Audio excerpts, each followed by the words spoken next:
All right, so Harvey Weinstein is expected to surrender to authorities tomorrow, Friday, and I have a whole bunch of issues with this entire hypocrisy. And yes, I dare say hypocrisy, because I'm someone who's been on the inside of Hollywood for far too long, and it's going to take even longer for my soul and integrity to recover from that. Now, you see, here's the thing. As much as I sympathize with young, both girls and boys, because I've known of girls and boys who've had to endure a lot of shit to get into the industry, get their breaks in the industry, and move up, and it's a hideous, ugly shit show. And even I don't know the smallest chunks of it, and most of us will never know. But the thing is that Hollywood is also very much a drug. To a lot of people, it is. And I've seen it. I've seen the ups, the downs, and the very bottom. And it's ugly. I recommend the movie Lost Angels by Stan Harrington. Not just because I have a part in it, but also because it really tells the journey of a soul through the madness of it. But you see, the thing is that yes, it will crush your soul and it will demand a lot. But at the end of the day, you as a human being, not so much as a kid, but as an adult human being, you always have the choice to say, a Hollywood career is not worth this. And, you know, the red carpet, the whole cocktail party events, the whole shebang, that life is not worth this. And that's really what it boils down to. If you can't be enough without this life and it demands this off of you, then there's a weakness that should have been addressed elsewhere at an earlier time. And there's a lot to be said for that.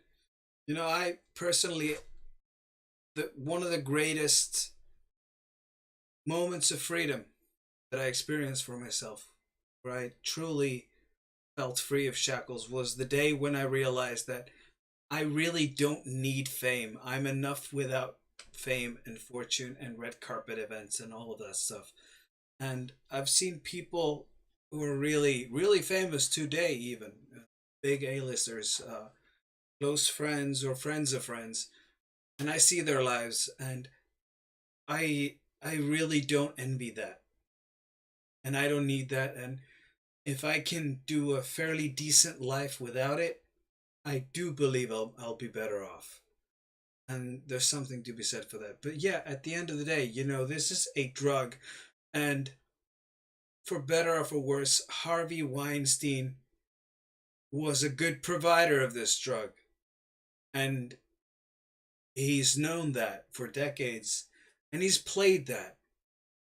But I think he himself is also someone who's very addicted to that very same drug.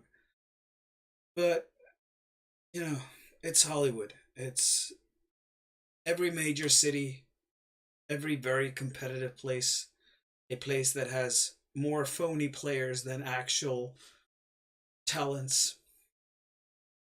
It's just really a lot that goes on in there. And someday, maybe over the time, I'll reveal more of my Hollywood stories. But places wherein people smile to your face while they stab daggers into your back, wherein everybody's taking advantage of everyone. Men hate women, women hate men, back and forth. This whole thing. Yeah, it's something that makes me long for merit, for values, for virtues, for dignity, for consistency. Um, yeah, I don't even know what else to put on top of that to cap it. But yeah, this in some ways, Weinstein is another symptom of a much larger issue, a larger problem, a larger disease. But we'll see how this goes. He's gonna probably surrender tomorrow and whatnot, but this is it's just a tiny bit of it.